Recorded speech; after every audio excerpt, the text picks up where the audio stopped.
नहमदुहु व नस्तईनुहु नस्तगफिरुहु व नऊज़ु बिल्लाहि मिन शुरूरि अनफुसिना व मिन सय्यिआति अमालिना मन यहदिल्लाहु फला मुदिल्ल लहु व मन युद्लिल फला हादिय लहु व अशहदु अल्ला इलाहा इल्लल्लाहु वहदहु ला शरीका लहु व अशहदु अन्ना मुहम्मदन अब्दुहु व रसूलुहु अम्मा बाद फ़इन्न खैरल हदीस किताबुल्लाह व खैरल हदी हदी मुहम्मदिन सल्लल्लाहु अलैहि वसल्लम व शर्रल उमूरि मुहदसातुहा व कुल्लु मुहदसतिन बिदअह व कुल्लु बिदअतिन दलाला व कुल्लु दलालातिन फिन्नार। আসসালামু আলাইকুম ওয়া রাহমাতুল্লাহি ওয়া বারাকাতুহু। আমরা একটা ধারাবাহিকতা বজায় রাখতেছি, ধারাবাহিকভাবে কিছু জিনিস শিখতেছি, শেখার চেষ্টা করতেছি। প্রথমে ছিল আল্লাহ কি সত্যি আছেন কিনা, এই প্রসঙ্গে কিছু কথাবার্তা। তারপরে মুহাম্মদ সাল্লাল্লাহু আলাইহি সাল্লাম আল্লাহর রাসূল কিনা, সত্যিকার রাসূল কিনা, অথবা কোরআন আল্লাহর কাছ থেকে আসছে কিনা, এই নিয়ে কিছু আলোচনা ছিল। তারপরে আমরা শাহাদার শর্ত পড়লাম, গত বিষয়ে শাহাদার শর্ত পড়লাম। শাহাদাত বলতে প্রথম শাহাদা আশহাদু আল্লা ইলাহা ইল্লাল্লাহ, ওইটা লা ইলাহা ইল্লাল্লাহ যে জান্নাতের চাবি, সেই জান্নাত, সেই চাবি দিয়ে জান্নাত কখন খুলবে সেটা শর্ত ছিল। 9টা শর্ত পড়ছি আমরা এখানে। আজকে পড়বো আমরা দ্বিতীয় শাহাদা নিয়ে। দ্বিতীয় শাহাদা বলতে আশহাদু আন্না মুহাম্মাদান আবদুহু ওয়া রাসূলুহু বলি আমরা। এটা নিয়ে বেশি একটা আলোচনা হয় না। অনেক প্রথম শাহাদা নিয়ে অনেক আলোচনা হয়, ঠিক আছে, ওটা আল্লাহ সংক্রান্ত ব্যাপার, যেহেতু সঙ্গত কারণে এটা বেশি ইম্পর্ট্যান্ট বা বেশি আলোচনার দাবি রাখে। কিন্তু এটাও খুব ইম্পর্ট্যান্ট। একজন মানুষ যদি বলে যে সে লা ইলাহা ইল্লাল্লাহ কথাটা বিশ্বাস করে বা একদম কমপ্লিটলি জীবনে ধারণ করে, কিন্তু সে রাসূলকে মানে না, সে মুসলমান থাকবে? সে তো কাফের, তাই না?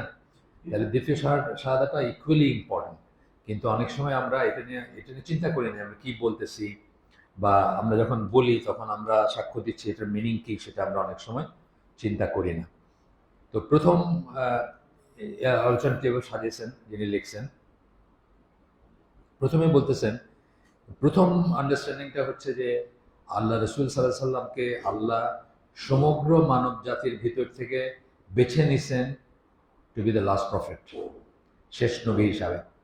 এবং আল্লাহর দিনের শুরু থেকে নিয়ে রাসূল সাল্লাল্লাহু আলাইহি ওয়াসাল্লাম পর্যন্ত দিনের একটা ইভলিউশন হয়েছে, ইভলিউশন পর্যন্ত বিবর্তন হয়েছে, অনেক কিছু ভিতর দিয়ে আসছে।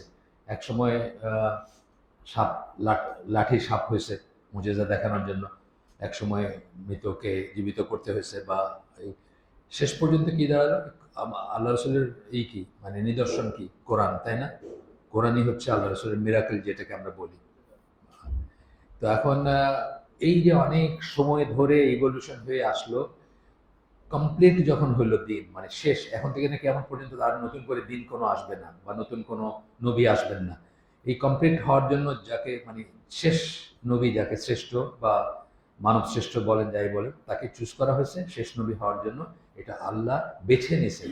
কাদের ভিতর থেকে? সমগ্র, মানে আল্লাহ তো আগেই জানেন কারা কারা এই দুনিয়াতে আসবে। প্রাইমোডিয়াল টাইমে তাদের রূহগুলাকে আল্লাহ জানেন, এই রূহ আদম সন্তান, এরা হাদিস আসছে না, অনেক সবাইকে জিজ্ঞেস করছেন আমি কি তোমাদের রব নই, আমরা বলে আসছি, ইত্যাদি ইত্যাদি। তো আল্লাহ জানেন, এবং উনি সেই মানবকুলের ভিতরে শ্রেষ্ঠ মানুষটাকে চুজ করছেন তার শেষ নবী হওয়ার জন্য। এই কথাটা আমরা বলি।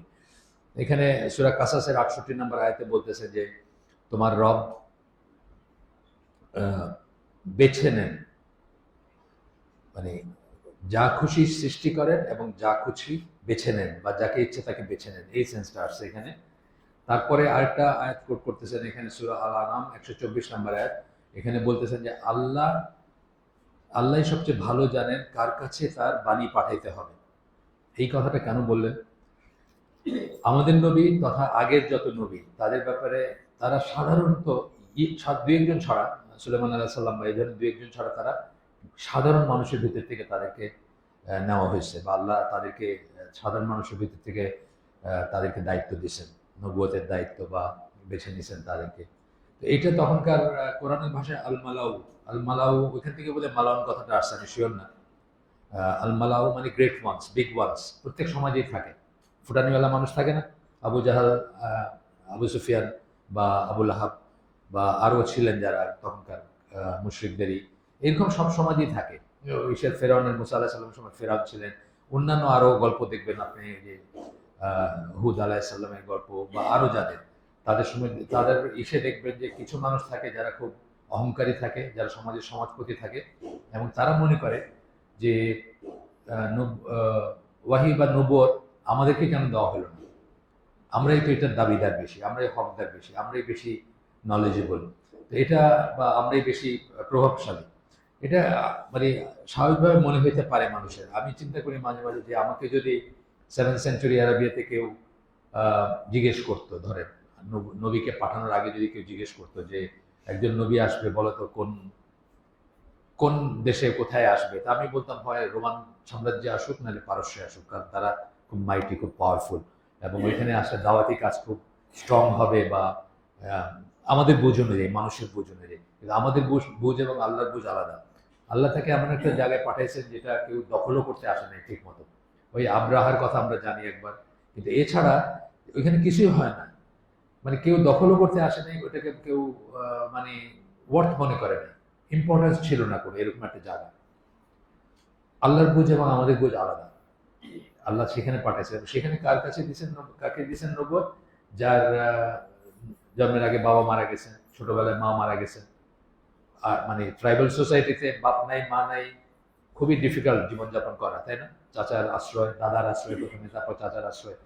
তো এরকম একজন মানুষের কাছে দিচ্ছেন, এটা অনেকের কাছেই মনে হয়েছে যে এটা ঠিক হয়নি, অনেকের মনে হয়েছে যে এটা ঠিক হয় নাই, বা অনেকের বুঝ মতো এটা হয়নি।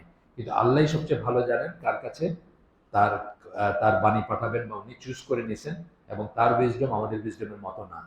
সুতরাং এরপরে বলতেছেন যে মুহাম্মদ সাল্লাল্লাহু আলাইহি সাল্লামকে আমরা যখন বলি আশহাদু আন্না মুহাম্মাদান আবদুহু ওয়া রাসূলুহু, এইটার ভিতরে হয়তো এই কথাটা নাই, বা এই কথাটা আমরা বলি না, শুধুমাত্র একটা একটা স্টেটমেন্ট। কিন্তু এর ভিতরে একটা আরেকটা ব্যাপার চলে আসে, যখন আমরা এটা বলবো তখন আমরা মনে রাখবো যে আল্লাহ রাসূল সাল্লাল্লাহু আলাইহি সাল্লাম ছিলেন সমগ্র মানব জাতির জন্য নবী। এটা কিন্তু খুব ইম্পর্টেন্ট একটা পয়েন্ট, যে জন্য এখনকার খ্রিস্টান, এখন ইহুদিরা কাফের, কারণ তাদের জন্য উনি নবী, এবং তারা যদি তাকে অ্যাকনোলেজ না করে, বিশ্বাস না করে, তার দিনের প্রবেশ না করে, তারা কাফের, তারা আহলে কিতাব হইলেও তারা কাফের। তো এখানে দলিল হিসেবে দুইটা, একটা কোরআনের আয়াত সূরা আরাফ 158 নম্বর আয়াত, যেখানে আল্লাহ বলতেছেন, বলো হে মানবকুল, ইয়া আইয়ুহান নাস, মানে সব মানুষকে বলতেছেন, আমাকে তোমাদের সকলের জন্য রাসূল হিসেবে পাঠানো হয়েছে, তোমাদের সকলের জন্য, জামিয়ান কথাটা বলছেন লাস্টে, সকলের জন্য। আর একটা হাদিস আসছে, এটা বুখারী মুসলিমের হাদিস, একটা অংশ শুধু কোট করছেন এখানে, আমাকে 5টা জিনিস দেওয়া হয়েছে যেটা আগে আর কাউকে দেওয়া হয়নি। তার একটা হচ্ছে, অন্যান্য নবীরা তাদের জাতির কাছে প্রেরিত হয়েছেন, কিন্তু আমাকে সমগ্র মানব কুলের জন্য প্রেরণ করা হয়েছে। তার একটা, 5টার একটা, এরকম আরো আরো জিনিস আছে, যে হাদিসটা আংশিক দেওয়া হয়েছে এখানে, শুধু ওইটুকু ই করছেন, কোট করছেন এখানে। তাহলে দুইটা গেল। প্রথমটা আমরা বললাম যে আল্লাহ, আমরা যখন শাহাদা উচ্চারণ করি তখন আমরা মনে রাখবো, আমরা আমরা আমাদেরকে বোঝা উচিত আমরা কি বলতেছি এবং তার মিনিং কি। একটা হচ্ছে যে আল্লাহ তাকে বেছে নিয়েছেন সমগ্র মানবকুল থেকে শেষ নবী হওয়ার জন্য।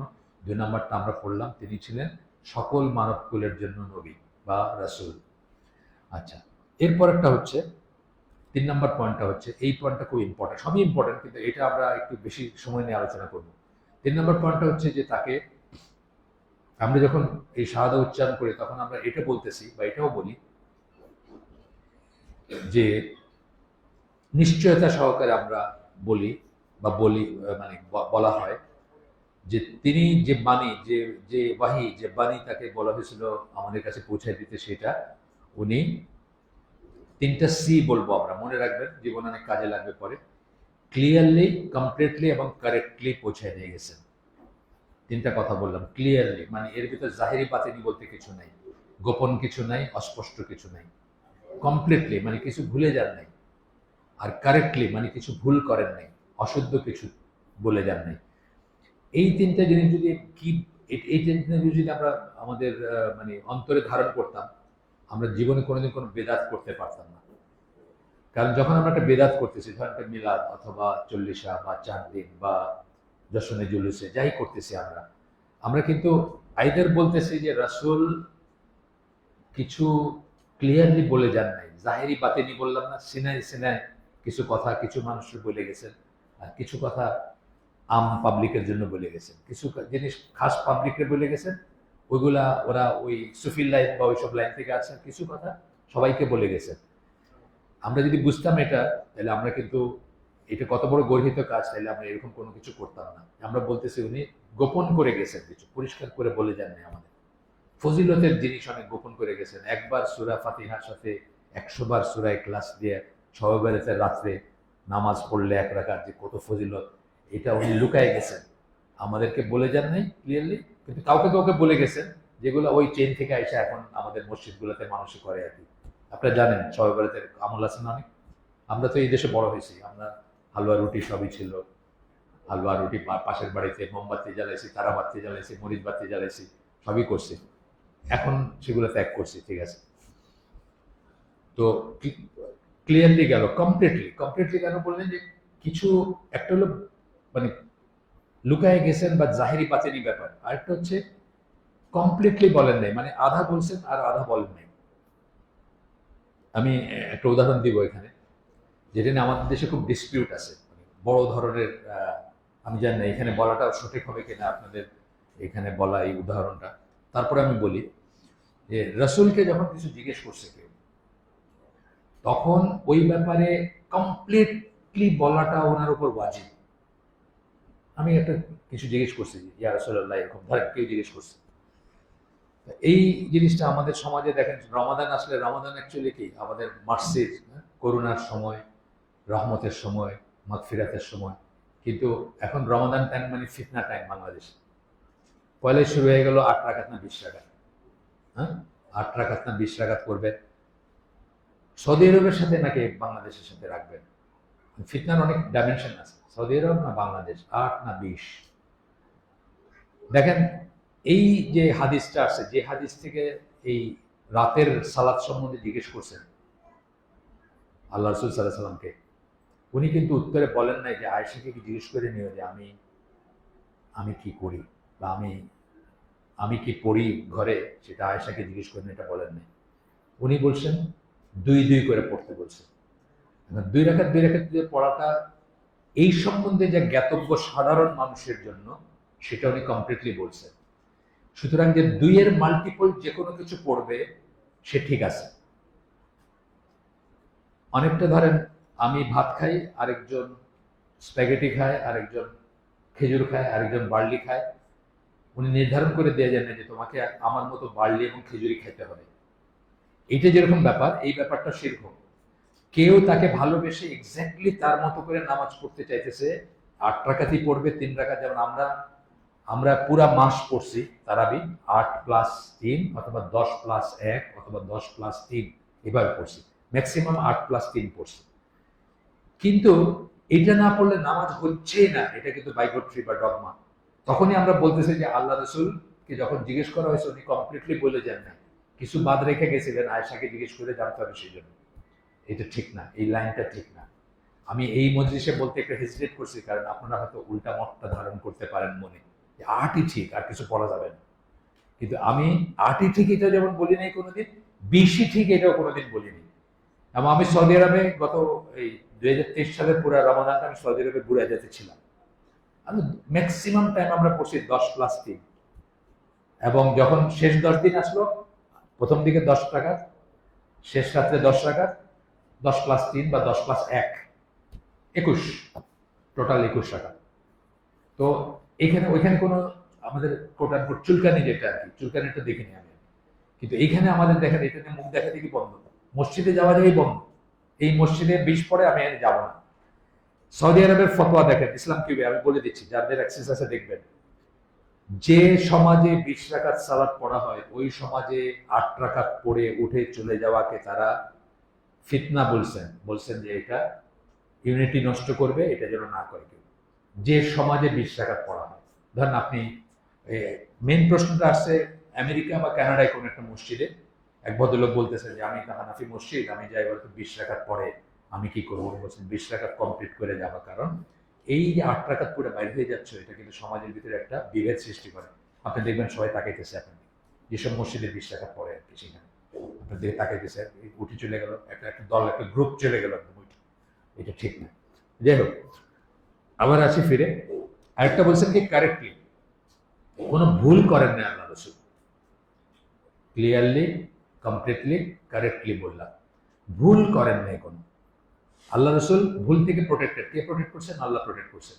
তার মুখ থেকে আমাদের কাছে দিনের কোনো ব্যাপার ভুল হিসাবে আসে নাই। যদি কখনো করার কোনো স্কোপ থাকতো সেটা আল্লাহ কারেক্ট করেছে। যেই জন্য আমরা নবীকে মাসুম মনে করি বা নির্ভুল মনে করি, ইনফলিবল মনে করি। এই মহাবিশ্বে আমাদের জন্য একজন মানুষ শুধু ইনফলিবল, যার কখনো ভুল নাই, সে হচ্ছে নবী সাল্লাল্লাহু আলাইহি ওয়াসাল্লাম। আর সকলে সকলে কিন্তু ফলিবল, ইভেন সাহাবীরা। আমরা তাদের সমালোচনা করব না, কিন্তু তারা ফলিবল, তাদের ভুল আছে, তারা ভুল করতে পারে, তারা ভুল থেকে প্রোটেক্টেড না, ডিভাইনলি প্রোটেক্টেড না। এই বুঝটা আমরা মাথায় রাখবো। এখানে দেখেন, আল্লাহ রসুলের জীবদ্দশায় দিন ইসলাম কমপ্লিট হয়েছে, এটা কিন্তু একটা বুঝ।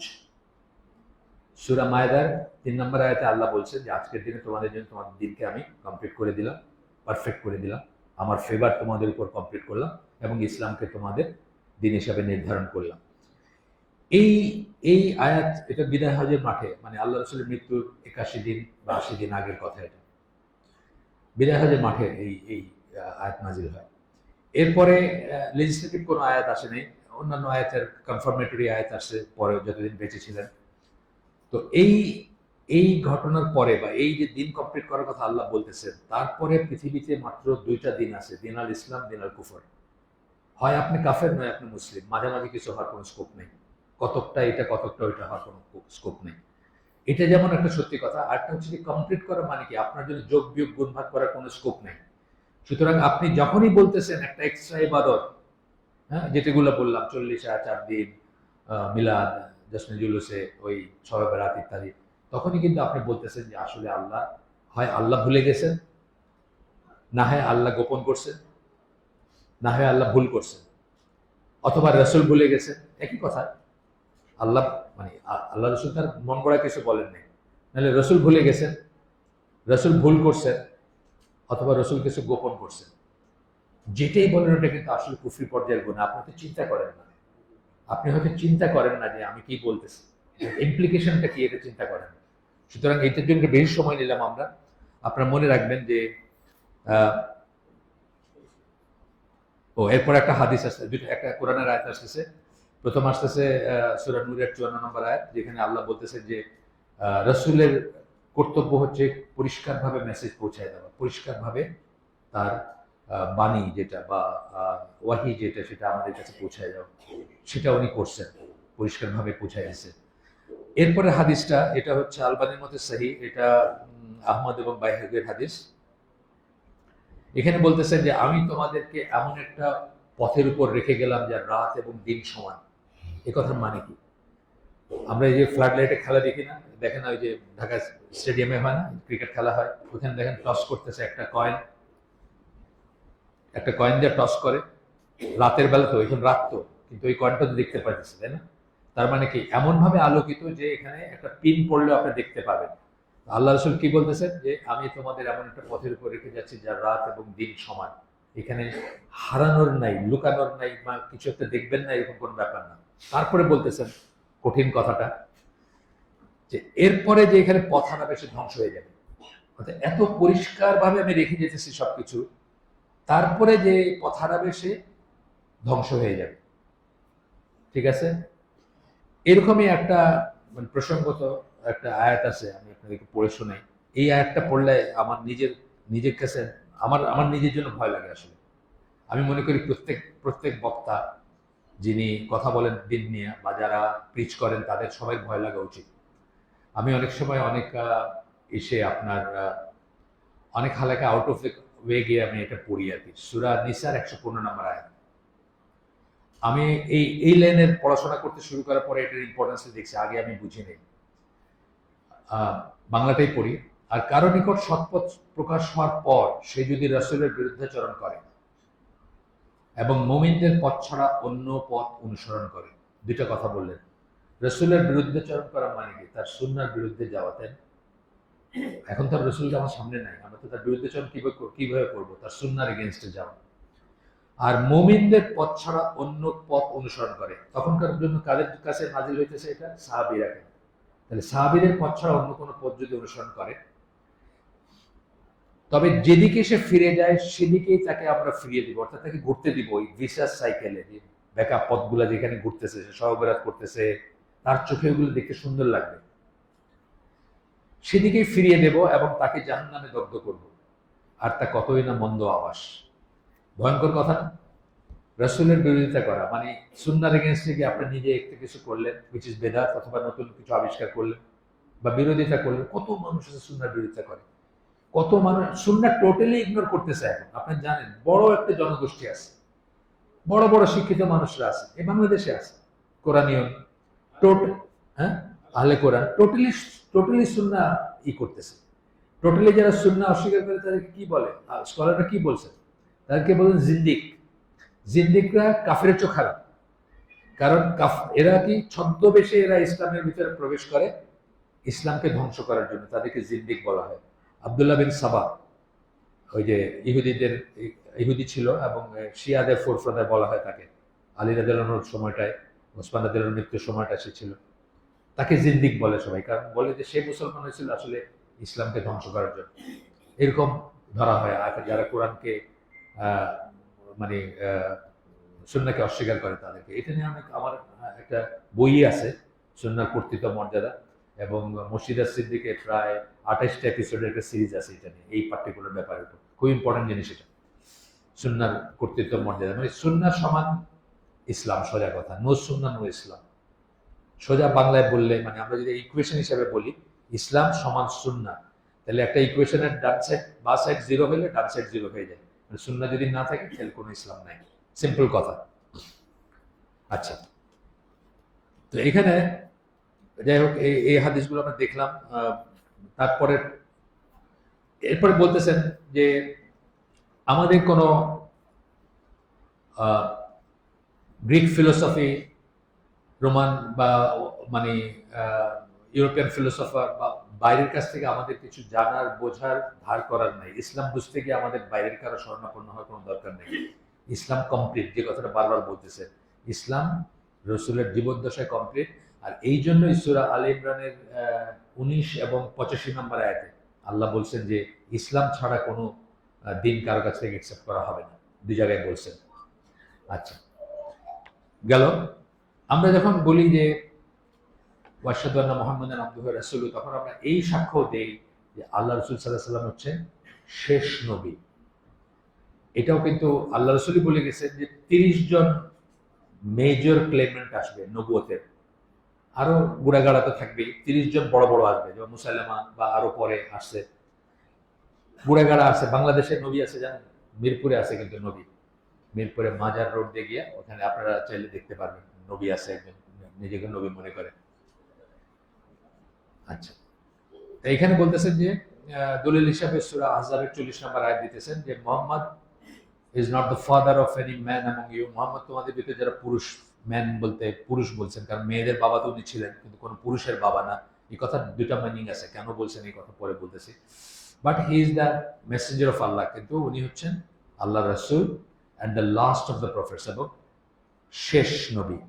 এইখানে যে টার্মটা ইউজ করা হয়েছে খাতাম, এই ছবিটা এই টার্মটার একাধিক মিনিং হইতে পারে। একটা মিনিং হইতে পারে শেষ, আর একটা মিনিং হইতে পারে সিলমোহর, আমরা যে সিল মারি না কোনো কিছুতে, সেটা হইতে পারে। তো এইটাকে টুইস্ট করে গোলাম আহমদ কাদিয়ানি বা এই ধরনের আরো মানুষজন নিজেদেরকে নবী ক্লেম করছে আর কি, যে না না, আসলে তো এখানে শেষ বোঝানো হয়নি, আসলে এখানে সিল বোঝানো হয়েছে। তো ওনারা নবী, আপনি জানেন গোলাম আহমদ কাদিয়ানির কথা জানেন না? কাদিয়ানিদেরকে সকল মুসলিমরা, সকল যা মুসলমানরা তাদেরকে কাফের মনে করে।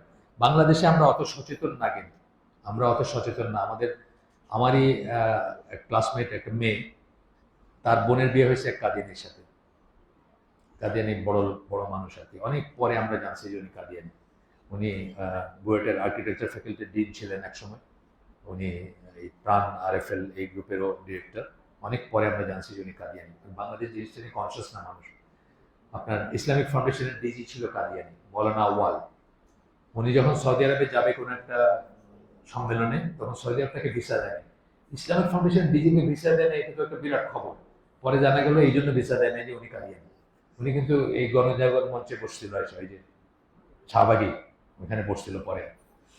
যাই হোক, তো এইটা বলি যে আমরা যে আর কোনো নতুন নবী আসবে না এবং আর কোনো নতুন কিতাবও আসবে না, এটা আমাদের একদম বিশ্বাসের অবিচ্ছেদ্য অংশ। এরপরে যখন আমরা আমরা এরপরে বলতেছেন, এগুলো বলার পরে বলতেছেন যে আমরা যখন সাদা উচ্চারণ করি তখন আমাদের উপর কিছু রেসপন্সিবিলিটি চলে আসে, কিছু দায় দায়িত্ব চলে আসে, কিছু কর্তব্য চলে আসে যখন আমরা এই কথাগুলো বলি। যে আল্লাহ রাসূল সাল্লাল্লাহু আলাইহি ওয়াসাল্লামকে যখন নবী বা শেষ রাসূল হিসাবে যখন সাক্ষ্য দেই আমরা, প্রথম যে এইটা আসে, প্রথম যে অব্লিগেশন বলতে দায় দায়িত্ব কর্তব্য চলে আসে আমাদের উপর, সেটা হচ্ছে যে তাকে ভালোবাসা। এবং তাকে ভালোবাসা কিভাবে ভালোবাসবেন? নিজের চেয়েও বেশি ভালোবাসতে হবে আসলে। এটা ইমানের দাবি আমাদের। এখানে যে দলিলটা দিচ্ছেন সেখানে এটি বহুল প্রচলিত দলিল, আপনারা জানেন, অনেক অনেক জুমার খুতবা বা এমনি খুতবাতে এই দলিলটা আসে। সূরা তওবার 24 নম্বর আয়াত। এখানে আল্লাহ 8টা জিনিসের কথা বলতেছেন পর্যায়ক্রমিকভাবে।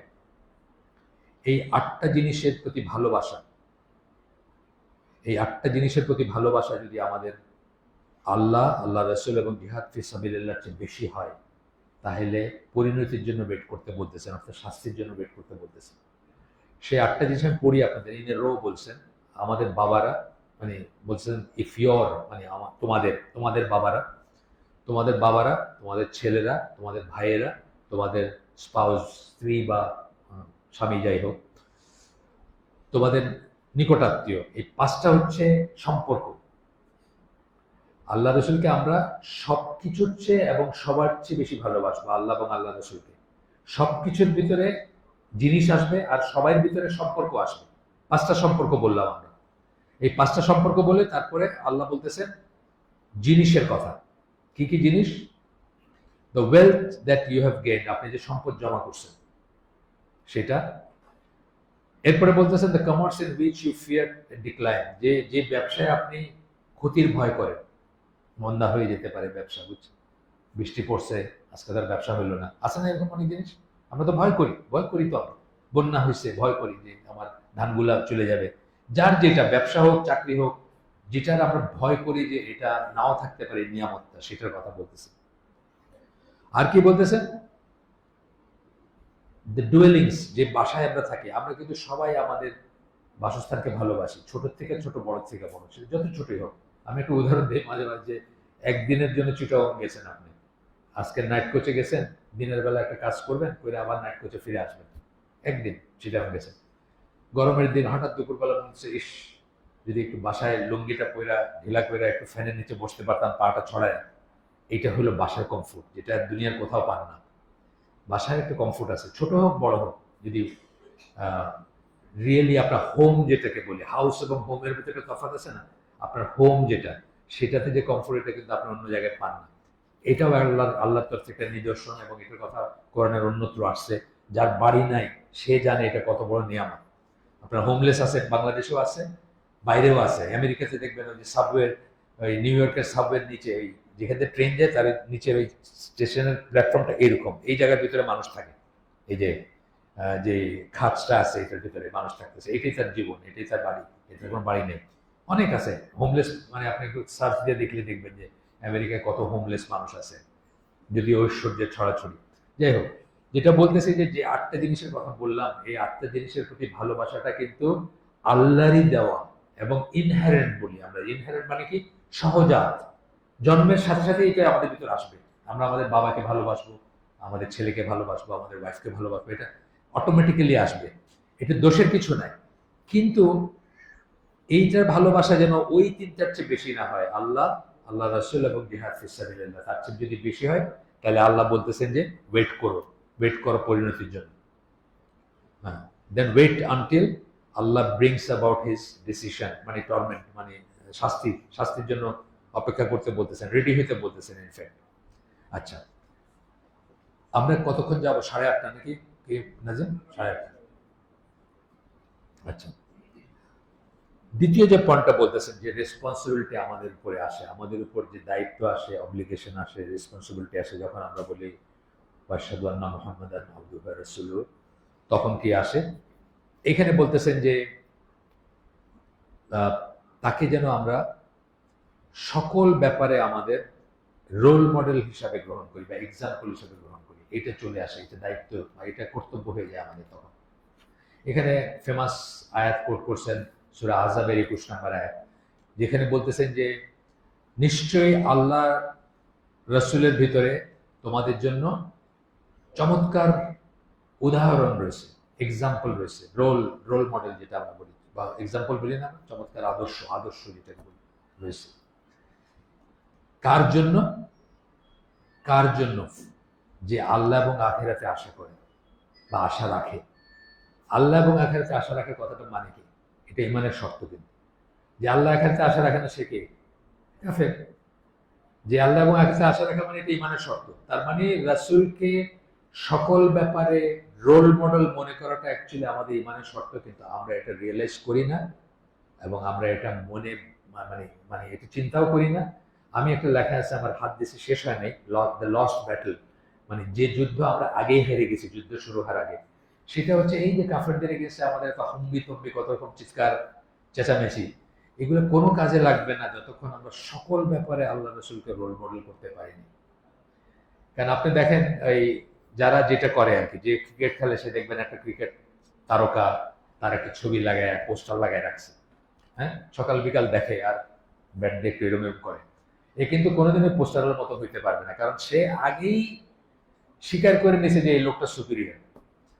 আমরাও পশ্চিমা কাফের সভ্যতাকে আমাদের রোল মডেল মনে করি, ওদেরকে সামনে রেখে আমরা টার্গেট করে আমাদের শিক্ষা, আমাদের ব্যবসা, আমাদের যুদ্ধ, আমাদের দেশ পরিচালনা সবকিছু রোল মডেল হচ্ছে ওরা।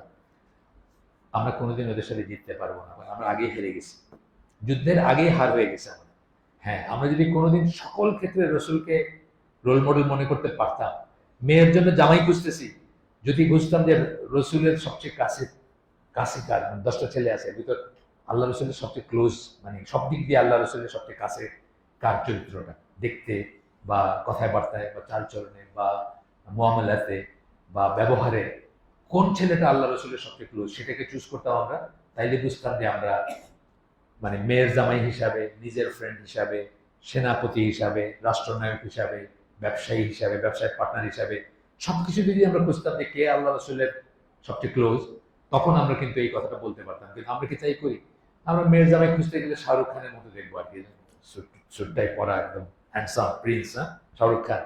তারপরে এই যে পাকিস্তানের এই যুদ্ধ হয়ে গেল, পাকিস্তানের সেনাপতি যে আসিম মনির, সে কিন্তু হাফিজ, কিন্তু কি হাফিজ? ক্লিন শেভ হাফিজ, মানে সে যে হাফিজ রোজ 2বার পারলে শেভ করতে হয়, তারা ক্লিন শেভ না। তো আপনি হাফিজ হয়ে প্রতিদিন কবিরা গুনাহ করে যাচ্ছেন একবার অন্তত, এটা হাইব্রিড নেই না? এই হাফেজ, এই সেনাপতির তো রোল মডেল রসুল না। রোল মডেল কি রসুল না? সুতরাং এইখানে আমরা হারিয়ে গেছি। এই জন্য এক কাফের পায়ের থেকে আরেক কাফের পা, কাফেররা বলে দেয় আমরা কখন যুদ্ধ করব, কখন করব না, কখন ইলেকশন করব, কখন করব না, কারে লিডার বানাবো, কারে বানাবো না, তাই না? কাফেররা নির্ধারণ করে দেয়, কাফের এ, কাফের বি, কাফের সি, তারা নির্ধারণ করে দেয়। হয় ইন্ডিয়া করতেছে, বাংলাদেশের কথাই বলি, কে ক্ষমতায় আসবে, হয় ইন্ডিয়া বলতেছে, নয় আমেরিকা বলতেছে, নয় চায়না বলতেছে, সবাই তো কাফের, তাই না? তো এখন এটা এই জন্যই যে আমাদের রোল মডেল, আমাদের আদর্শ রাসূল সাল্লাল্লাহু আলাইহি ওয়াসাল্লাম না। যেদিন আমরা সকল ক্ষেত্রে তাকে আদর্শ হিসাবে গ্রহণ করতে পারবো, পসিবলি সেই দিন আমরা আশা করতে পারি যে আল্লাহর নুসরা আসবে। আর নাইলে আমরা এই খালি জিন্দাবাদ দিয়ে যাব, যা করতেছি সেটাই করতে থাকবো আর কি। এখানে আরো একটা আয়াত আসতেছে, এই আয়াতটা আসলে আমি সবসময় 2টা দিয়ে বলি, আর এখানে উনি একটা দিচ্ছেন, মানে 2টা একসাথে পড়া উচিত। আমি একটু সময় নিতেছি আপনাদের, যেহেতু তাড়াহুড়া কিছু না, আমরা তো আর ট্রেন ধরতে যাইতেছি না, আমরা সুন্দর করে পড়ি যেটুকু পড়তেছি। সূরা আলে ইমরান 31-32 নম্বর আয়াত, উনি এই লেখক একটা কোট করছেন, আমি একসাথে 2টা পড়তে চাই। 31টা হচ্ছে আল্লাহ রসুলকে আল্লাহ বলতেছেন বলো, রসুলকে বলতেছেন বলতে, তোমরা যদি সত্যি আল্লাহকে ভালোবাসো তাহলে আমাকে অনুসরণ করো, মানে তাকে রসুলকে অনুসরণ করো। তাহলে কি হবে? তার বিনিময় কি হবে? আল্লাহ উইল লাভ ইউ, আল্লাহ তোমাদেরকে ভালোবাসবেন এবং তোমাদের গুনাহসমূহ মাফ করে দিবেন। আর কিছু লাগে? কোন একজন মুসলমান ধরেন আখিরাতে বিশ্বাস করে, আল্লাহ বিশ্বাস করে, এই জন্য একজন মুসলমান, তার জন্য যদি এই দুইটা জিনিস আসে, যে আল্লাহ তাকে ভালোবাসবেন এবং তার গুনাহ মাফ করবেন, তার কিছু চাওয়ার আছে? আর কিছু চাওয়ার নেই। তাহলে কি করতে হবে? যদি তোমরা সত্যি আল্লাহকে ভালোবাসো, মানে আল্লাহকে ভালোবাসার নিদর্শন, আলামত, ম্যানিফেস্টেশন হচ্ছে আপনার রাসূলকে অনুসরণ করবেন। দেখেন এই জিনিসগুলো কোরআনের চোখে পড়ে না, এই জিনিসগুলো তারা বুঝতে চায় না, হয়তো পড়েও দেখেন, আমি জানি না। তো তাইলে কি দুটো জিনিস হবে? বিনিময় কি হবে? আল্লাহ তোমাদেরকে ভালোবাসবেন এক, আর দুই নম্বর হচ্ছে তোমাদের গুনাহসমূহ মাফ করে দিবেন, আর কিছু দরকার নেই। আচ্ছা, তারপরের আয়াতটা কেন আমি পড়ি দেখেন, ওখানে কি বলতেছেন? বলুন তোমরা আল্লাহ ও রাসূলের আনুগত্য করো। এক ব্র্যাকেটে ঢুকাই দিয়েছেন কিন্তু আল্লাহ এবং রাসূলকে, আল্লাহ নিজে ঢুকাই দিয়েছেন। দুজনের আনুগত্য করতে হবে। একজনের করে আপনি বলতে পারবেন না আমি তো ইসলাম পালন করতেছি না, দুজনের আনুগত্য করতে হবে। এবং তারপর যদি তারা মুখ ফিরিয়ে নেয়, অর্থাৎ আল্লাহ থেকে, রাসূল থেকে, বোথ, যে কোনো থেকে যদি মুখ ফিরে নেয়, তাহলে কি বলছে? তবে নিশ্চয়ই আল্লাহ কাফেরদেরকে পছন্দ করেন না। এই মুখ ফিরে নেওয়াটাকে আল্লাহ কাফের বলতেছেন। এটা দলিল কিন্তু, যে যারা সুন্নাত থেকে মুখ ফিরে নেবে তারা যে কাফের, সেটার একটা দলিল এই আয়াতটা। সুন্নাহ যারা বলবে সুন্নাহ ইজ নট ইম্পর্টেন্ট, সুন্নাহ মানে না, তারা যে কাফের সেটার একটা দলিল হচ্ছে এই আয়াতটা। এই সূরা আল ইমরানের 32 নম্বর, এই 31 32 একসাথে পড়বো আমরা যখন পড়বো কোথাও, তাহলে আমাদের কাছে জিনিসটা ক্লিয়ার হবে ইনশাআল্লাহ। আচ্ছা আসেন, এরপরে বলতেছেন যে অনেক মানুষই এই শাহাদাতটা উচ্চারণ করে কিন্তু রাসূলকে আদর্শ হিসাবে গ্রহণ করে না। আমাদের রাস্তায় গেলে আমরা দেখতে পাই, তাই না? আমাদের রাস্তায় যারা, যে কোনো একদিন বিজি ইসে রাস্তায় যান, 99% মানুষকে দেখবে যে তার চাল চলন, কথাবার্তা, কাপড় চোপড়, বেশভূষা রাসূলের সুন্নাহ মোতাবেক না, তাই না? আমরা সব বাড়িয়ে দিলাম। তো বলতেছেন যে এই জিনিসটার থেকে বলতেছেন, এই আলামত থেকে বলতেছেন যে তাহলে তারা আসলে জানেই না যে তারা কি বলল। আশহাদু আন্না মুহাম্মাদান আবদুহু ওয়া রাসূলুহু বললে তারা যে কি বলল, সেই বুঝটাই তাদের কমপ্লিট না। এখানে বলতেছেন যে does not have a clear meaning, clear understanding of the meaning and implication of the testimony of faith he made. উনি যে শাহাদা উচ্চারণ করছেন, এটা দিয়ে উনি কি বলছেন, কি কি দায়িত্ব তার উপর আসছে, কি কর্তব্য তার উপর আসছে, বা উনি কি টেস্টিমনি দিয়েছেন, কি সাক্ষ্য দিয়েছেন, এই সম্বন্ধে ওনার ক্লিয়ার আন্ডারস্ট্যান্ডিং নাই।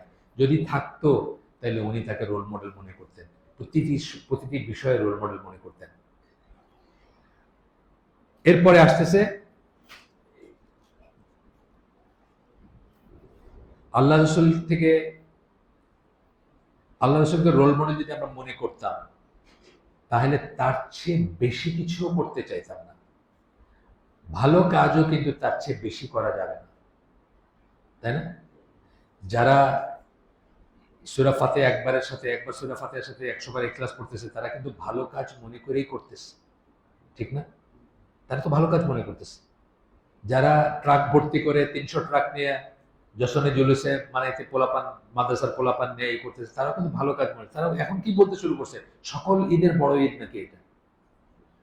অথচ আল্লাহ রাসূল সহিহ হাদিসে বলছেন যে মাত্র 2টা উৎসব আমাদের, ওরা বলতেছে এইটা নাকি সকল ঈদের বড় ঈদ।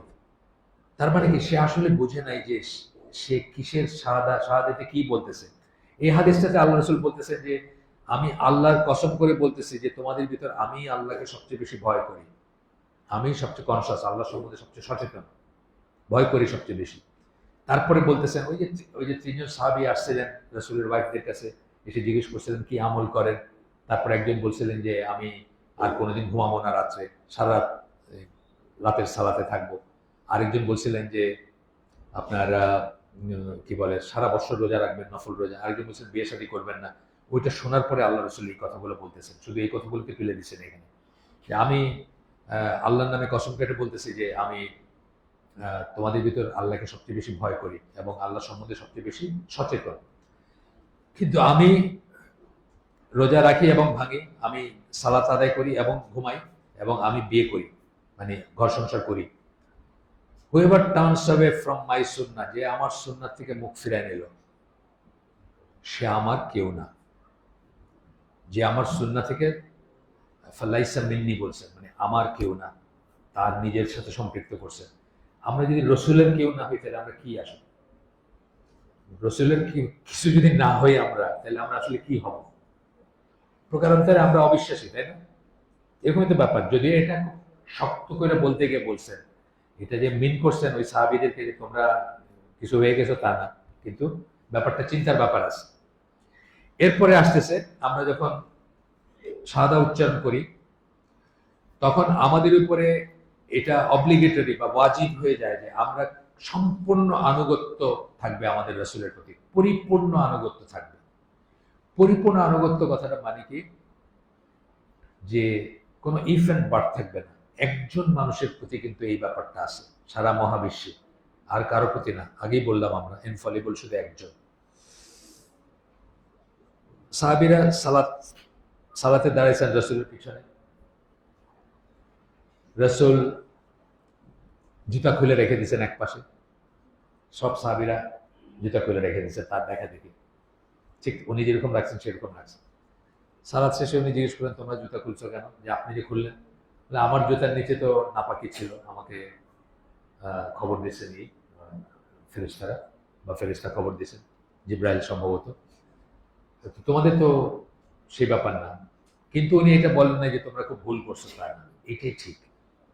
বুঝি বা না বুঝি, একজন মানুষকে শুধু বুঝা অথবা না বুঝা ব্লাইন্ডলি অনুসরণ করলে এটাই ঠিক। আর কারো ব্লাইন্ডলি অনুসরণ করা যাবে না, অন্ধভাবে অনুসরণ করা যাবে না কাউকে। এইখানে বলেন নাই আল্লাহ রাসূল, তাদেরকে তিরস্কার করেন নাই, যে জিজ্ঞেস করছেন তোমরা কেন এটা করছো, কিন্তু তিরস্কার করেন নাই যে তোমরা খুব খারাপ একটা কাজ করছো, আর কোনোদিন করবা না, এটা বলেন না। একজন মানুষকে বুঝে অনুসরণ করলেও আপনি ঠিক, না বুঝে করলেও আপনি ঠিক, যদি আপনি জানেন যে উনি একটা কাজ করছেন। আপনার যদি হিকমাতে না আসে, আপনার যদি ব্রেনে না আসে যে কেন করছিলেন এই কাজটা, তবুও।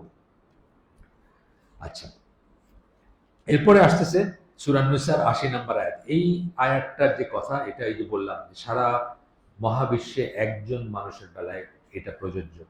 আল্লাহ বলতেছেন, যে রাসূলকে মানলো সে তো আল্লাহকেই মানলো। বুঝছেন কথাটা?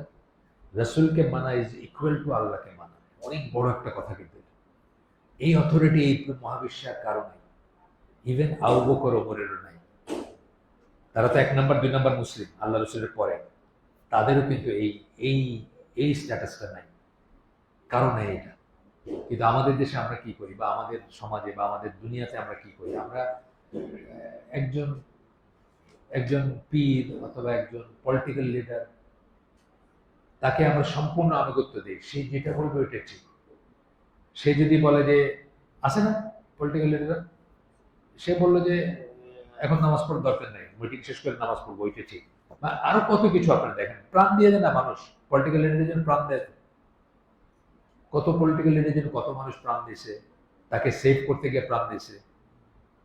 এই যে ট্রাম্পরে সেভ করতে গিয়ে সামনে দাঁড়ায় গেছিল না একজন, এরকম কত মানুষ করে। আচ্ছা, কিন্তু যে মুখ, কিন্তু এই আয়াতের আরেকটু অংশ আছে সূরা নিসার ৮০ নম্বর আয়াত, কিন্তু যে মুখ ফিরায় নেয় বা যে মুখ ঘুরায় নেয়, তাহলে জানো, রাসূলকে বলতেছেন, then we have not sent you as a watcher, তোমাকে দারোগা করে পাঠায় নেয় ওদের উপরে, যদি কেউ মুখ ঘুরায় নেয়। কিন্তু যে রাসূলকে মানলো সে তো আল্লাহকেই মানলো। আর আল্লাহ রাসূল তার একটা হাদিসে বলছেন, ওই আমার ওই বইটাতে আছে, আমি হাদিসের রেফারেন্স বলতে পারতেছি না, উল্টাটা বলছেন যে রাসূলকে অমান্য করলো সে তো আল্লাহকে অমান্য করলো। বুঝছেন তো কথা, ভাইস ভার্সা। এখন এখানে বুঝতে হবে রাসূল, রাসূল কথাটা কেন বারবার বলতেছি আমরা, এখানে আল্লাহ বলছেন, আমরাও কেন বলতেছি, কারণ রাসূল হিসাবে উনি যে অর্ডারটা করবেন তার বেলায় কিন্তু এই কথাটা আসতেছে। উনি কিছু কথা মানুষ হিসাবে বলছেন, তখন কিন্তু এই কথাটা আসতেছে না। এটা আমাদের বোঝার ব্যাপার আছে। এটা কিন্তু আল্লাহ রাসূলের ওয়াইফের একজন কৃতদাসী, তাকে আজাদ করে দিয়েছিলেন তার ওয়াইফ। তো একজন কৃতদাসী আজাদ করে দেওয়া হইলে তার হাজবেন্ড যে তার সাথে, কৃতদাস হাজবেন্ডের সাথে তার বিয়েটা মাস্ট থাকে না তার জন্য, সে চাইলে সেই হাজবেন্ডকে ত্যাগ করতে পারে। সো বারিরা ওই কৃতদাসী, তার হাজব্যান্ডের নাম ছিল মুগিস।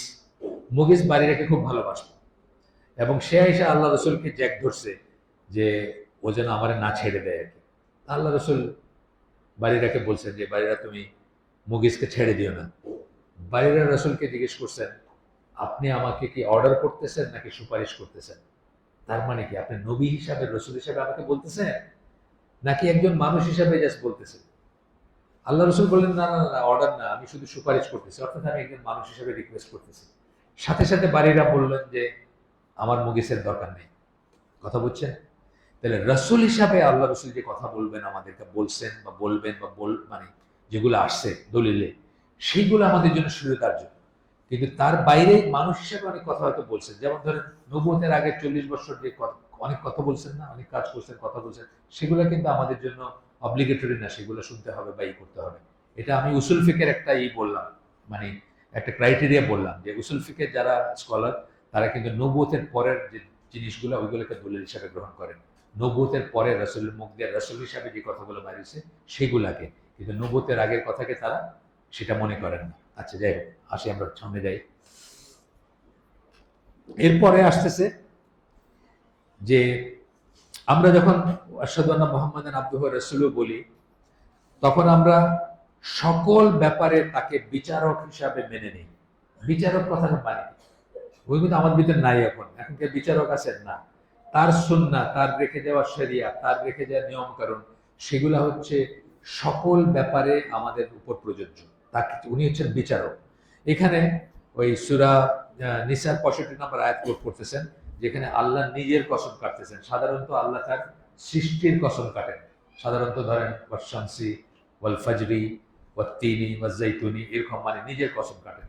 কিন্তু এইখানে কি করতেছেন, সরি সৃষ্টির কসম কাটেন, কিন্তু এইখানে নিজের কসম কাটছেন। হ্যাঁ, ফালা ওয়া রাব্বিকা মানে তোমার রবের কসম। এটা খুব এক্সট্রা একটা ইম্পর্টেন্স আছে এই কথাটার, এক্সট্রা একটা ভ্যালু অ্যাড করে এটা, যে নিজের কসম কাটতেছেন আল্লাহ এখানে। তারা ততক্ষণ পর্যন্ত তাদের কোনো ঈমান নাই যতক্ষণ পর্যন্ত তারা সকল বিবাদ বিসংবাদ, তাদের ভিতর যে সকল বিবাদ বিসংবাদের ব্যাপারে তোমাকে বিচারক হিসাবে নির্ধারণ না করে। মানে যে কোনো কিছু আপনি বলেন যে আপনি পাঞ্জাবি কেন পড়ছেন, এটা তো পড়া জায়েজ না, উনি আমারে বলবেন যে আল্লাহ আল্লাহ আল্লাহ রসুল বলছেন, আপনি দলিল দেখাই দেন আমাকে। বুঝছেন তো? মানে যে কোনো কিছু নিয়ে আমাদের ঝগড়াঝাটি হোক, কথা কাটাকাটি হোক, আমরা ওইখানে নিয়ে যাব। তো বলতেছেন রসুলের কাছে নিয়ে যাওয়া জীবদ্দশায়, আর তার মৃত্যুর পরে কি তার রেখে যাওয়া শরিয়া, তার রেখে যাওয়া ইসের কাছে, দিন ইসলাম যেটুকু রেখে গেছেন সেটার কাছে নিয়ে যাওয়া। এবং তারপরে বলতেছেন কি, এবং শুধু নিয়ে যাওয়া তা না, তারপরে তার ভিতরে কোনো গ্রাজ থাকবে না, কোনো অস্বস্তি থাকবে না, কোনো অসন্তুষ্টি থাকবে না যে রসুল এটা কি বললেন। এটা আমাদের দেশে ধরেন, আমি খুব সিম্পল একটা উদাহরণ দিই, আপনার মাইন্ড করেন না। সেটা হলো যে একাধিক বিয়ার ব্যাপারটা আমাদের মহিলারা এটা মানতে পারে না। অনেক মহিলা, প্রোগ্রেসিভ মহিলারা মানতে পারে না যে এটা এটা কি বললেন রসুল, এটা আল্লাহ কি বললেন। একজন ছেলে 4টা বিয়ে করতে পারবে কোনো কারণ ছাড়াই, একজন মেয়ে খালি একটা বিয়ে করতে পারবে, আছে না? এই এই কথা একটা ক্লাসিক উদাহরণ। এই ধরনের আরো উদাহরণ আছে, আরো উদাহরণ আছে যেখানে আপনারা দেখবেন যে মানে আমরা মানতে পারি না আল্লাহর একটা এটার সুদের ব্যাপারটা। এখন সুদ ছাড়া এখন মনে হয় না বাংলাদেশের জীবনযাপন অসম্ভব। ব্যবসা কেমনে করবেন, ইম্পোর্ট কেমনে করবেন, এক্সপোর্ট কেমনে করবেন, কোনো কাজই তো করা যাবে না আপনি যদি সুদ না করে নেন। অনেক মানুষ বলে না, এটা আরও করে মানুষ। এইটা হচ্ছে সেটা আর কি, যে আপনার মনটা মাইনে নিতে পারতেছে না। আল্লাহ বা আল্লাহ রসুল বা শরিয়া আপনাকে একটা কথা বলছে যে সুদ হারাম, কিন্তু আপনি এটা মানতে পারতেছেন না। এটা যদি করেন তাহলে আপনার আপনার ততক্ষণ পর্যন্ত ঈমান নাই আর কি, এটাই আল্লাহ বলতেছেন যে but no by your lord they can have no faith, তাদের কোনো ঈমান থাকতে পারে না আনটিল দে মেক ইউ জাজ ইন অল ডিসপিউট, যতক্ষণ তারা সকল বিবাদ বিসংবাদের জন্য তোমাকে বিচারক হিসাবে নির্ধারণ করতে চান। তোমাকে মানে শরিয়াকে, জীবদ্দশায় রাসূল, জীবদ্দশায় তার জীবনের পরে শরিয়া। and find in themselves no resistance against your decision, এবং মনের ভিতরে কোনো রকম গ্রাস থাকবে না, অসন্তোষ থাকবে না যে আল্লাহ এটা কি বললেন, এটা কি সম্ভব, এরকম থাকবে না। and accept them with full submission, এবং সেগুলোকে গ্রহণ করবে পুরোপুরি আত্মসমর্পণ করবে সেগুলোর কাছে, তাছাড়া কোনো ঈমান নাই আমাদের। তাহলে আমরা কি বুঝলাম, যে রাসূল যখন কিছু বলছেন ওইখানে আমাদের কোনো মতামত থাকতে পারে না। আমাদের কোনো মতামত থাকতে পারে না যে আমার মনে হয় এটা এরকম, আমার মনে হয় ওটা এরকম, না, কোনো মতামত থাকবে না, অপিনিয়নের কোনো স্কোপই নাই। আল্লাহ রসুল বলছেন ফিনিশ, শেষ, আর কোনো অপিনিয়ন নেই ওটাতে। এরপরে বলতেছেন সূরা নিসার 59 নম্বর আয়াতটা আবার উল্লেখ করতেছেন। আমরা শুধু এক লাইন পড়ছিলাম ওইটা, যে আল্লাহকে এবং আল্লাহ রসুলকে মানার কথা বলছি, আচ্ছা এটা বলতে স্কিপ করে গেছি আমি। কমপ্লিট অবিডিয়েন্স যখন বলছিলাম তখন আয়াতটা পড়ি নাই, আতিউল্লাহ ওয়া আতিউর রাসূলা যেটা বলছেন আর কি, আমরা আয়াতটা পড়ি নাই, আয়াতের একটা অংশ বলছিলেন। আর এইখানে পুরো আয়াতটা বলতেছেন, বারবার শেষ অংশটা বলতেছেন যে তোমাদের ভিতর যদি কোনো কিছু নিয়ে ডিফারেন্স হয় তাহলে তোমরা সেগুলোকে কোথায় নিয়ে যাবে? আল্লাহ এবং আল্লাহ রসুলের কাছে নিয়ে যাবে। সূরা নিসার 59 নম্বর আয়াত। এই সূরা নিসার 59 নম্বর আয়াতটা দিয়ে আমরা ইনশাআল্লাহ একদিন একটা পুরা হালাকা করব, কারণ এটা অত্যন্ত ইম্পর্টেন্ট একটা জিনিস। এটা হচ্ছে মাযহাবের বিরুদ্ধে সবচেয়ে বড় দলিল এই আয়াতটা। কারণ আল্লাহ এবং আল্লাহ রসুলের আনুগত্যের কথা বলার পরে যখন উলিল আমরের কথা বলা হয়েছে, তখন আনুগত্য শব্দটা কিন্তু আনকন্ডিশনালি যোগ করা হয় নাই। বলা হয়েছে যে তার সাথে আমাদের ডিসপুট হইতে পারে, এবং হইলে আমরা কোথায় নিয়ে যাবো? এটা আল্লাহ আল্লাহ রসুলের কাছে নিয়ে যাবো, মানে কোরআন এবং সুন্নাহর কাছে নিয়ে যাবো। যাই হোক, এটার যদি শানে নজুল জানেন আপনারা, বা সাবাব যেটা আমরা বলি, এবং আরো এক্সপ্লেনেশন জানেন, তাহলে দেখবেন যে এইটা হচ্ছে সবচেয়ে বড় দলিল। সূরা নিসার 59 নম্বর আয়াতটা মাযহাবের এগেইনস্টে সবচেয়ে বড় দলিল। অথচ এই আয়াতটাকে দিয়েই কিন্তু তকি ওসমানী বই লিখছেন মাযহাব কি ও কেন, মাযহাবের পক্ষে বই লিখছেন। তো আকরামুজ্জামান বিন আব্দুল সালাম বলেন যে আয়াত তো ঠিক আছে, কিন্তু তফসিরুল জালাল কি বুঝছেন, মানে আয়াত ঠিক আছে, আয়াত তো সত্যি আল্লাহর আয়াত। আলী রাদিয়াল্লাহু আনহু কিন্তু এই কথাটা বলছেন ইসের ব্যাপারে, খারেজিদের ব্যাপারে, যে আয়াত তো ঠিক আছে কিন্তু আয়াতের ব্যাখ্যা হচ্ছে ভুল। এইখানেও আর কি আয়াত ঠিক আছে, আয়াতের তফসির হচ্ছে জাল আর কি। তকি ওসমানী অনেক বড় মানুষ, আমার বলা মানায় না, কিন্তু এটা আমার কথা না, আমি ইসের কথা বললাম, আকরামুজ্জামান বিন আব্দুল সালামের কথা বললাম। আর আমরা যেসব স্কলারদের ফলো করি তাদের সাথে তো আর তকি ওসমানীকে আমরা কম্প্রোমাইজ করব না, আমরা তাদেরকে ঠিক মনে করি যে মাযহাবের অনেক বড় আছে, অনেক বড় একটা, মানে এটা একটা হালাকা করবো আমরা ইনশাআল্লাহ কোনোদিন, এই আয়াতটা নিয়ে, শুধু একটা আয়াত। এরপরে সূরা আরাফের 157 নম্বর আয়াত বলে শেষ করতেছেন। সেটা হচ্ছে কি, যে আমরা যখন শাহাদা করি, শাহাদা উচ্চারণ করি, যখন বলি যে আশহাদু আন্না মুহাম্মাদান আবদুহু ওয়া রাসূলুহু, তখন আমরা আমাদের কাঁধে একটা দায়িত্ব নেই যে আমরা আল্লাহ রসুলকে ডিফেন্ড করব, হ্যাঁ, প্রতিরক্ষা দিব, সুরক্ষা দিব। জীবদ্দশায় তো সাহাবীরা দিয়ে গেছেন, সামনে দাঁড়ায় গেছেন, তীর লাগছে তাদের গায়ে, এবং তারপরে এখন ডিফেন্ড করা মানে কি? তার সুন্নাহ, তার তার তাকে তাকে কেউ অসম্মান করবে, এই সমস্ত জিনিসের এগেনস্টে আমরা দাঁড়াবো। কিন্তু এই দাঁড়ানো বলতে কি বোঝায়? দাঁড়ানো মানে আইন আমাদের হাতে নিয়ে নিব তা না, কিন্তু আসিম আল হাকিমের আছে, আপনারা দেখবেন, ওনার ওনাকে অনেকেই চিনেন, ইয়াং জেনারেশন অনেকেই ওনার শোনেন।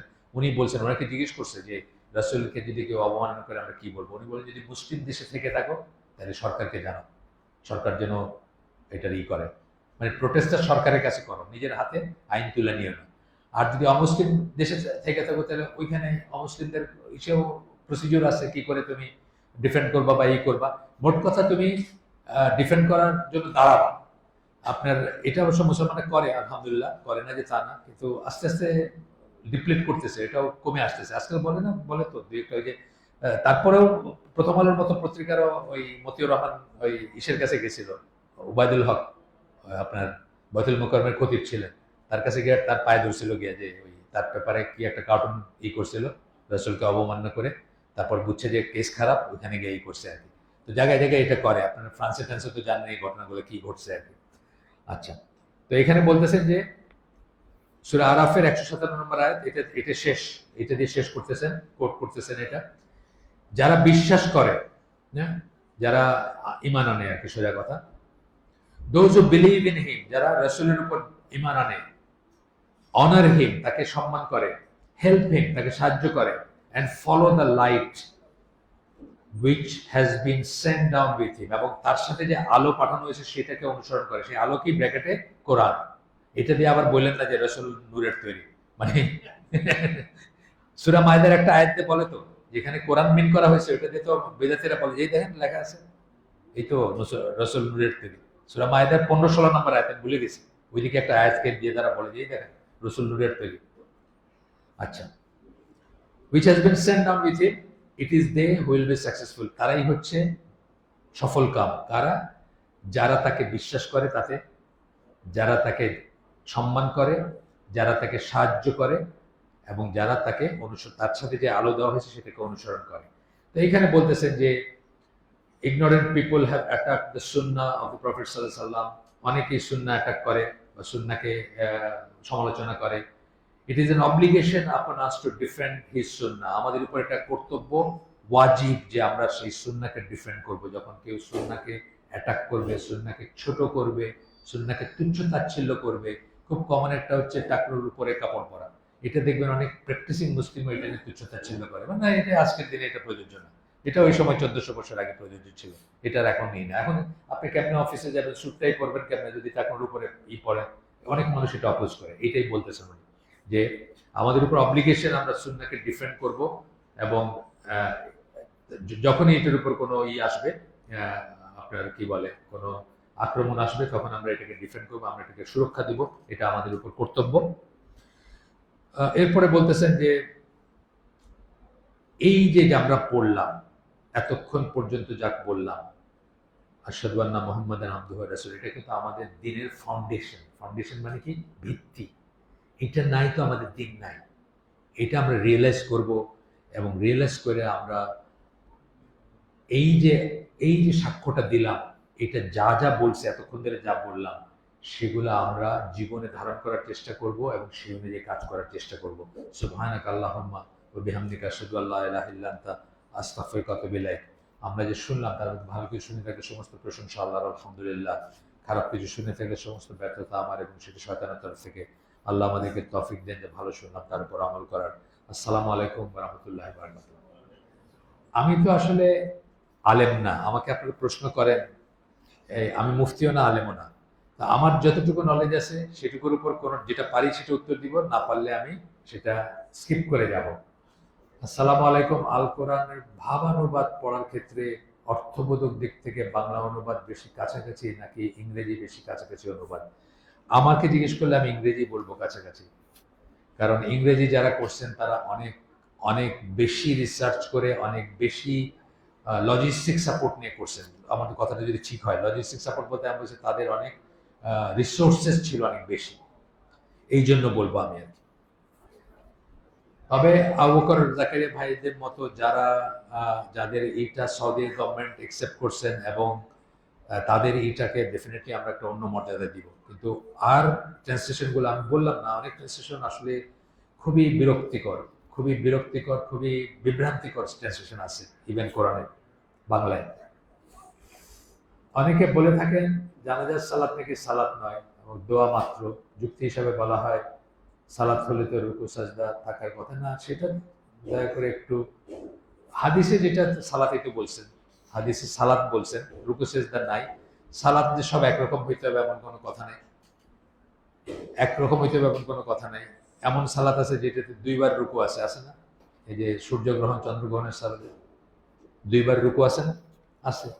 তো সালাত যে সব আপনি যেটা জানেন একরকমই হইতে হবে এরকম কোনো কথা নেই।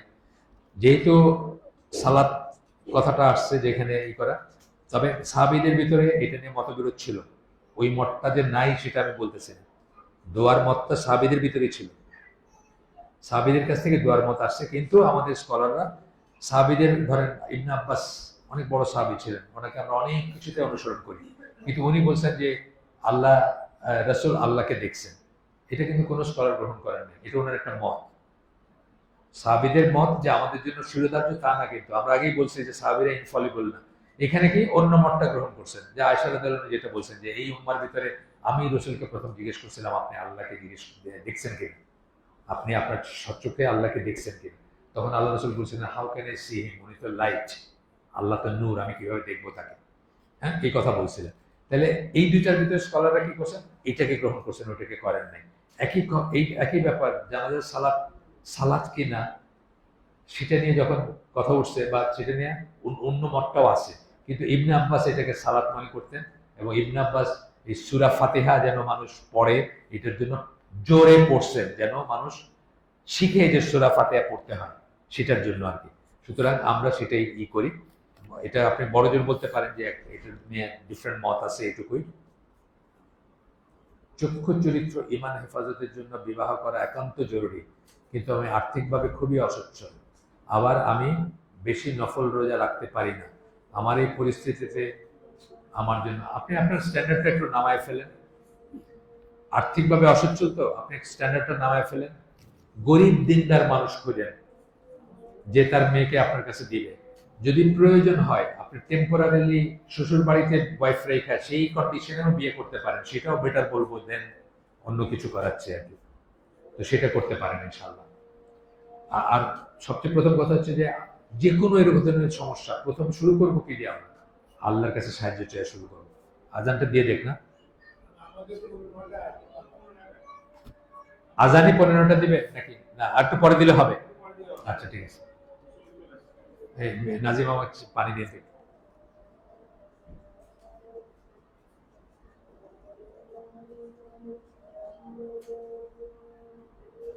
না, নবী সাল্লাল্লাহু আলাইহি সাল্লাম, ইন্টারেস্টিং প্রশ্ন। এগুলো হচ্ছে আসলে আমাদের মনের ভিতরে অনেক অনেক সংশয় আছে। এই প্রশ্নগুলো আমার তো আসতো না বা আপনার মানে আসার কথা না। অনেক সংশয় আছে আমাদের ভিতরে। আমরা বিভিন্ন বিভিন্ন হাদিসে পেয়ে থাকি নবী সাল্লাল্লাহু আলাইহি সাল্লাম ভবিষ্যতের বিভিন্ন বিষয় বলে গেছেন। তাহলে এই দাবি কি সম্পূর্ণ মিথ্যা হবে যে তিনি গায়েব জানেন? আমি প্লেনে বা হেলিকপ্টারে করে দেখে আসলাম যে কাঁচপুর ব্রিজে বিশাল জ্যাম লাগছে। আইসা আপনারে বললাম যে ভাই কাঁচপুর ব্রিজে যায় না, ওখানে বিশাল জ্যাম আছে। আপনি এটা আপনার বন্ধুরে বললেন, আপনি কি গায়েব জানেন? গায়েব জানেন নাকি আপনি? আপনি গায়েব জানেন না, আপনাকে জানানো হয়েছে তাই আপনি জানেন। জেরুজালেমে গিয়ে ঘুরে আসলেন, বর্ণনা করলেন কিভাবে কাফেলা যাইতেছে, তার পানি ইত্যাদি অনেক বর্ণনা আছে না জেরুজালেমের পথে। নিজের উট হারাই গেছে, জানেন না যে কোথায় গেছে উট। কেন? ওইটা জানানো হয়েছে, এটা জানানো হয়নি, তাই না? যদি জানতেন যে তার দাঁত ভাঙবে, উনি কি ওদের ময়দানে ওই জায়গায় যাইতেন যেখানে দাঁত ভাঙছে? যেতেন না। যে কার ব্যাপারে বলতেছে, আপনি যদি জানেন যে আজকে এখানে আপনার একটা অ্যাক্সিডেন্ট হবে, আপনি যদি জানেন? জানেন না। এইগুলো হলো ফ্যালাসিয়াস কথাবার্তা। যতটুকু জানানো হয়েছে ততটুকু জানেন, তাকে যা দেখানো হয়েছে সেটা তো উনি জানেন। একদিন বলছেন না পিছনে দেখেন, আরেকদিন বলছেন নাকি যে পিছনে দেখেন, আর কোনোদিন বলছেন? বলেন নাই। ওই দিন দেখানো হয়েছে ওই দিন দেখছেন। যতটুকু তাকে দেখানো হয়েছে ততটুকু দেখছেন, যতটুকু তাকে জানানো হয়েছে ততটুকু জানছেন। ঠিক আছে? এটার মানে গায়েব জানা না। আমরা বিভিন্ন হাদিসে পেয়ে থাকি বিভিন্ন বিষয়। কাছে গেল এটা শেষ। দোজাহানের সর্দার বাদশাহ উক্তিদ্বয় কতটুকু সঠিক আমার জানা নাই, আমার এটা জানা নেই, এটা নিয়ে আমি গবেষণা করি নি। দোজাহানের সর্দার, দোজাহানের কি জানি, এই টার্মটাই বুঝতেছে না। দোজাহান এগুলোকে আমরা বলি নাকি? এগুলো কারা বলে? এগুলো এগুলো কাদের কাদের টার্ম এগুলো? বাদশাহ। দ্বিতীয় বিবাহ আমার জন্য এখন তো জরুরি হয়ে দাঁড়িয়েছে, কিন্তু প্রথম স্ত্রী বলে দ্বিতীয় বিবাহ করতে হলে তাকে তালাক দিতে হবে, কিন্তু তাকে তালাক দেওয়া আমার পক্ষে সম্ভব না। আবার দ্বিতীয় বিবাহ আমার করতেই হবে। এই মুহূর্তে আমি কি করতে পারি? দয়া করে পরামর্শ দিন। আপনি দ্বিতীয় বিবাহ করে ফেলেন, শেষ। আমার পরামর্শ হলো দ্বিতীয় বিবাহ করে ফেলেন। দ্বিতীয় বিবাহ করতে হলে ওয়াইফকে জানাইতে হবে, এটা কোনো শর্ত নাকি? শর্ত নাকি? আল্লাহ রসুলের ব্যাপারে হয়েছে না, একটা এক্সপেডিশন থেকে আসছেন, একজন ওয়াইফ নিয়ে আসছেন সাথে, অন্যরা জানছে ও আছে উনি আরেকজন একটা বিয়ে করছেন, আরেকজন ওয়াইফ নিয়ে আসছেন। সুন্নাত থেকে আমি বলতেছি, এরকম শর্ত না। শর্ত হচ্ছে কি, মানুষ জানবে। ধরেন আপনি চিটং একটা বিয়ে করছেন, কথার কথা, ওইখানে সোসাইটিতে আপনি ওয়ালিমা করলেন, জানালেন মানুষকে ভাই আমি আমাকে মেরে বিয়ে করছি। ঢাকায় এসে বলার তো দরকার নেই যে আমি বিয়ে করছি, কথার কথা আমি বলছি। হিকমা অবলম্বন করবেন। আর এরকম শর্ত দেওয়া তো খুব গুনার কাজ আসলে।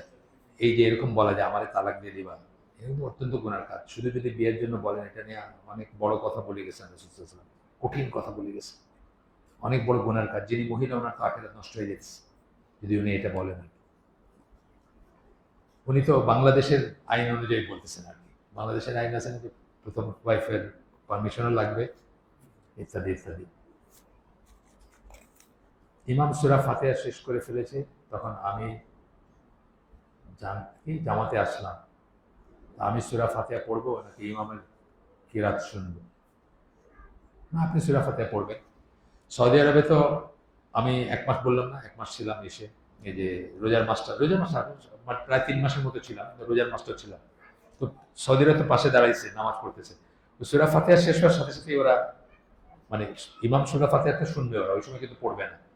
সূরা ফাতিহা শেষ হওয়ার সাথে সাথে যখন অন্য কেরাত শুরু করবে তখন তারা সূরা ফাতিহা পড়তে শুরু করবে নিজে নিজে। এটা পড়তে পারেন, আমি পড়ি না। এটা নিতে মত আছে, মতান্তর আছে। আমি পড়ি না, কিন্তু আপনি পড়তে পারেন।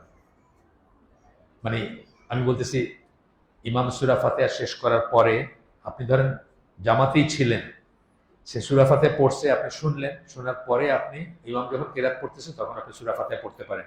আর এইখানে তো আপনি মিস করছেন, এখানে তো পড়া উচিত আপনার। এখানে মিস করছেন, এখানে পড়া উচিত।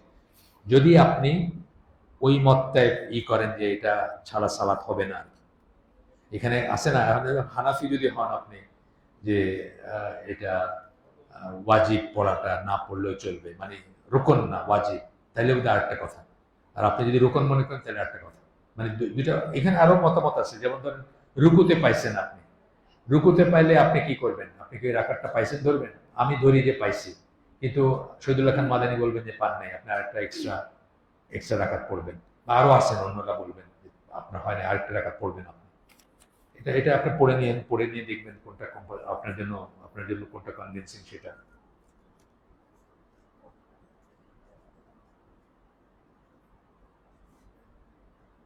ফেরেশতাদের হিসাব নিকাশ, ফেরেশতা তো আল্লাহর অবাধ্য হন না কখনো, এটাই আমার নলেজ, যে তারা আল্লাহর অবাধ্যতা করেন না, সবসময় আল্লাহর কথা শোনেন। সুতরাং তাদের কোনো হিসাব নিকাশের ব্যাপার আছে বলে আমার জানা নেই। হিসাব নিকাশ শুধু জিন এবং ইনসান, যাদেরকে চয়েস দেওয়া হয়েছে অবাধ্য হওয়ার, শুধুমাত্র তাদেরই আছে এটা।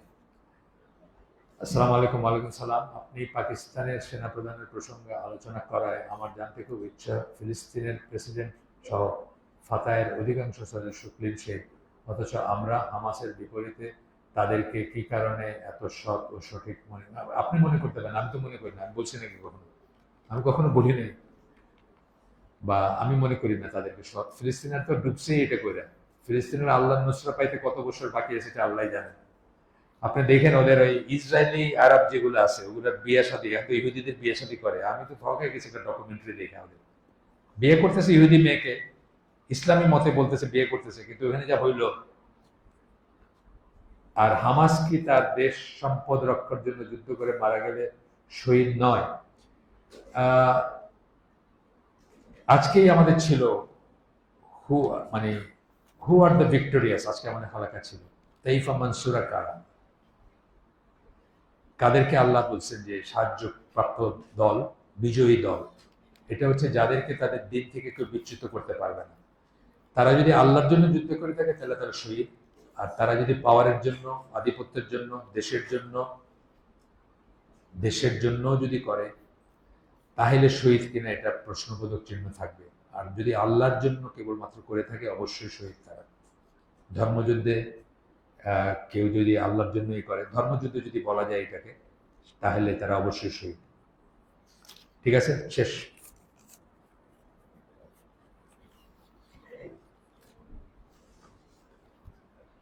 পাকিস্তানেরও ক্লিন শেপ বলা কথাতে ছিল যে পাকিস্তানের খুব গর্ব করে ওনাকে হাফেজ বলে। ওনার যখন অ্যাপয়েন্টমেন্ট দেয় তখন আমি খুব ফলো করতাম পাকিস্তানের পলিটিক্স। ওনার কিন্তু আসলে রিটায়ারমেন্ট হয়ে যায়, ওইখানে এক্সটেনশন দিয়ে ওনাকে পলিটিক্যাল চালাচালিতে ওনাকে আর্মি চিফ বানানো হয়েছে। তো তখন ওনার পক্ষে কথা বলতে গিয়ে, যারা পক্ষে কথা বলতো তারা বলতো যে উনি হাফেজ, আর কি কোরআনে হাফেজ, হুইচ ইজ গ্রেট। ঠিক আছে, খুব বড় একটা ভালো একটা জিনিস। কিন্তু হাইব্রিড লাইফ আর কি, এই হাইব্রিড লাইফ দিয়ে আল্লাহ নুসরা আশা করা যায় না। উনি পাকিস্তানের জন্য যুদ্ধ করতেছেন, সেটা একটা আলাদা একটা ব্যাপার। আমি বাংলাদেশের জন্য যুদ্ধ করলে একটা ব্যাপার, আর আল্লাহর জন্য করলে একটা ব্যাপার। এটাকে আমাদের আলাদা করে দেখতে হবে, এবং একটু পড়াশোনা করলে দেখবেন এটা আলাদা জিনিস। বাংলাদেশের জন্য যুদ্ধ করা একটা জিনিস, আর আল্লাহর জন্য যুদ্ধ করা একটা জিনিস। এই জন্য যারা বীরশ্রেষ্ঠ, বীর প্রতীক মানে আছে না, অনেক বড় বড় সব শহীদ যারা আমরা মানে ইনডিসক্রিমিনেটলি বলি, আমাদের সাবধান হওয়া উচিত। আমাদের ভালো করে মানে বিশেষ করে মানে ইসলামিক সেন্সে যখন শহীদ বলি, তখন আমাদের দুইবার চিন্তা করার আছে। জি, আসসালামু আলাইকুম।